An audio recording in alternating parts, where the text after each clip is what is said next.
सुरुवातीला आपल्या Rizvi Springfield high school कडून खेळताना हॅरिस शील्ड मॅचमध्ये त्याने 546 धावा ठोकल्या होत्या। आपल्या जबरदस्त फॉर्ममुळे छोट्याच वयात त्याची फर्स्ट क्लास क्रिकेटमध्ये एंट्री झाली आणि त्याने रणजी ट्रॉफी तसेच दुलीप ट्रॉफीच्या डेब्यूमध्ये सेंचुरी केली। त्याचा फॉर्म पाहता अंडर 19 इंडियन टीममध्ये त्याची निवड झाली आणि तो कॅप्टन देखील झाला।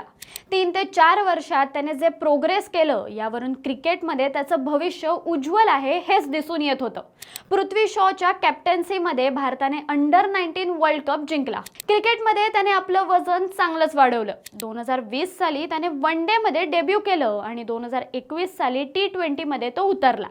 पण सुरुवातीच्या मॅच नंतरच त्याच्या करिअरला उतरती कळा लागली। आपल्या एकूण करिअरमध्ये त्याने 5 टेस्ट, 6 वन डे आणि एकमेव T20 खेळली आणि आपल्या डेब्यू सेंचुरी नंतर त्याला हवा तसा गेम कंटिन्यू ठेवता आला नाही।